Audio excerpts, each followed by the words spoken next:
I don't think you are going to be happy with me, but let me start.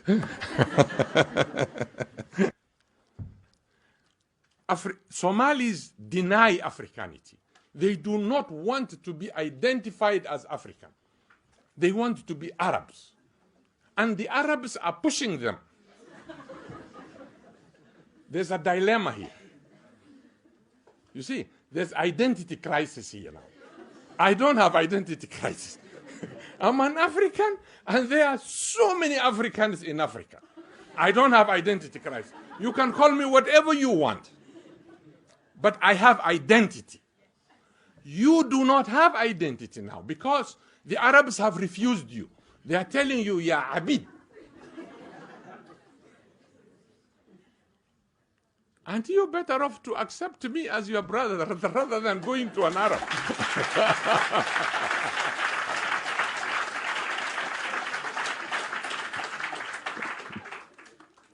So, we called Somalis, in that article, Africanity by accident of geography. This group consists of those who happen to be in Africa without their wish to be there. Individuals who found themselves living in the continent by virtue of circumstances beyond their control. In other words, circumstantial Africans. Members of this group are not pleased to be identified with negritude or blackness, be it by value, ideology, culture, ethnicity, or any other quality except by the accident of being in Africa, of existing on the continent. So, the only time that a Somali nomad or a pastoralist, and I have nothing against nomads, the only time he or she will accept to be an African, or she or he may instantly turn around from Arab to Africa, is if she or he encounters discrimination of identity, denial from that group. And I have seen this in Egypt. I have seen it in Saudi Arabia, and I have seen it in Canada. I'm a Canadian by naturalization. You see? So in Canada, they come to complain. I was teaching at York University in Canada. ورنا على عبودك قال هذا والله والله مثل كلا الصع. And I tell them, welcome to the real world.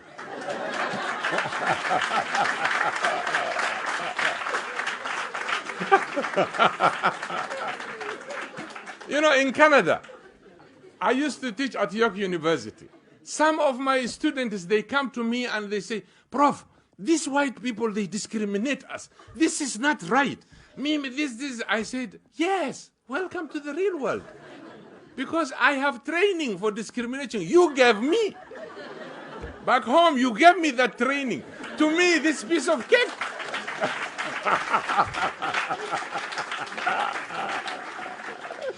I never felt even single day in Canada that I was discriminated. Never.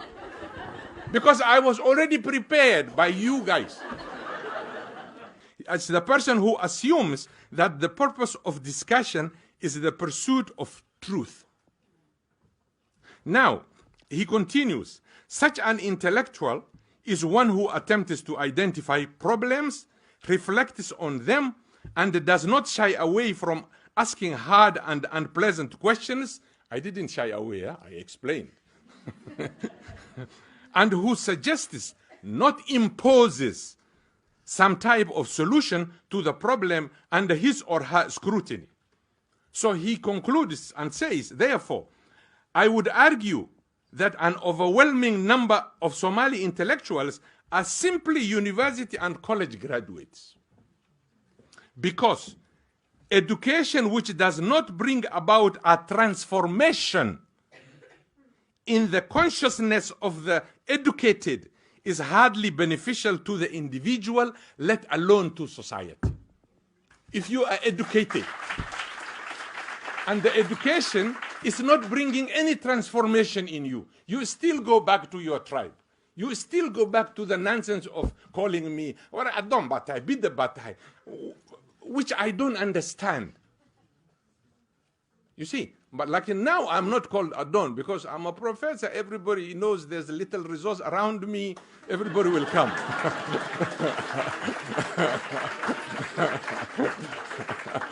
Now I'm removed from Adon to Adonhood. Now, we're Sudan way. I'm Sudan. I'm not Sudan. Adon.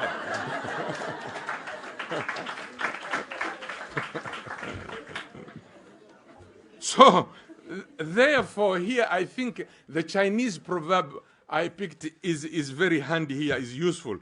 It says, to know and not to act is not to know. If you know something, you don't act on it, then you don't know it. So, I wish we had enough time.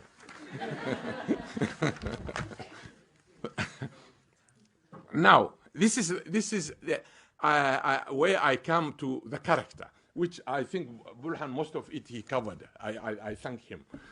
It's the first time I meet him, and I heard about him and I read, but I never met him. The character of a nomad or a pastoralist is to disdain agriculture.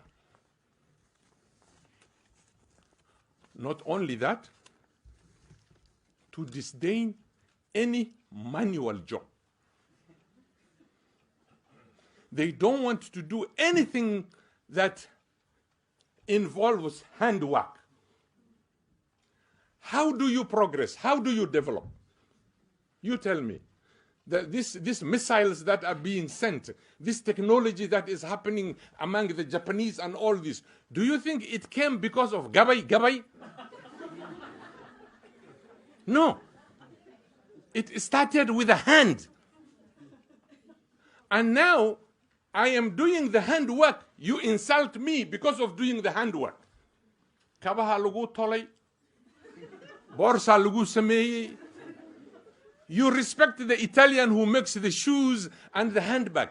But the one who is with you, who's a Somali who makes the shoe, the knife, the metal, you derogatively abuse. Ask yourself, are you intelligent really? We will come to the intelligence. We can live together and we can be diverse. There are countries like Tanzania, Kenya, Uganda. They have 50 tribes. They have 50 languages. And they are a nation. They are intact. They are together. They are working. So why do you deny my language? Why do you impose on me your language? Why? If you want to kill a society, I have seen this in the US and Canada, you first take away the language. When you want to kill a culture, you take away from them the language. Then that culture is dead. You know why? Because you are adopting another language and you are always told, no, you are not the master of the language. Stand behind. Because you adopted this language. It's not your language. So many young men in my country, in Somalia, they have been robbed of their culture. I was in primary, I don't know if we have time to finish this.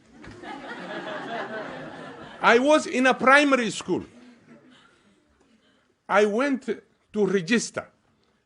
There's this old man that came, he's a Rahawin, wrongly called Rahawin, but they are Rewin. There is no Rahawin.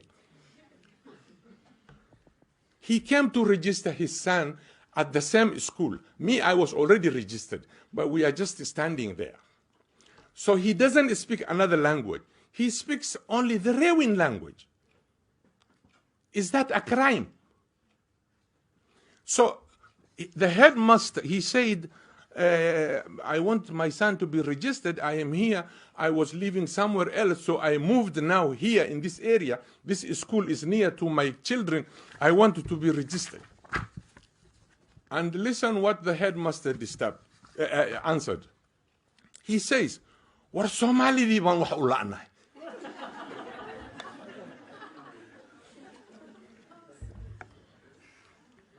You're laughing now, but what does he feel, this young kid, at that age of 5, 6 years old? Let me translate. An old man came to register his son in a school that he moved in that area. And the headmaster tells him, because he was speaking a different language. It's a Somali language, but different, but the headmaster didn't understand. Now the headmaster answers the father, look at him. We can't get spaces for Somali children. And he's asking for space. So who is he? Where did he come? He's a Somali.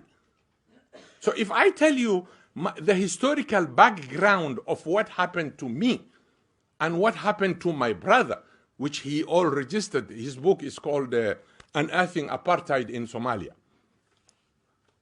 You can't believe. When my brother graduated from primary, all the teachers, all the parents were invited there, and my brother was number 1 in the school. The headmaster was Ustad Abdullah. He was a half Arab. And Ustad Abdullah, then children are given their certificate, they called their name, and the parents are there. My brother was called, and he went to get his certificate because he scored all 100. 100, 100, 100, 100. So the headmaster said, this is the kind of student we want. This is the kind of student who will help tomorrow the country, the whatnot and whatnot. And an old parent stood up and talked to the master and said, war hadda ma waxaadna leedahay caruurteen oo dhan ma addoonkaasaa ka badiyey.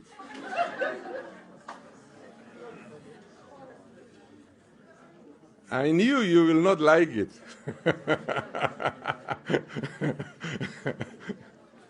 You see, my brother scored 100 in every point because I am a Bantu. My brother is a Bantu or a Jarer, whatever you want to call it locally. So a parent from the dominant clan, Somali, says, he told the headmaster, are you trying to tell us all of our children were defeated by this slave? Because we are considered a slave in Somalia. Not only we, every African Negroid-looking person, if your nose is big, if your hair is kinky, you are a slave.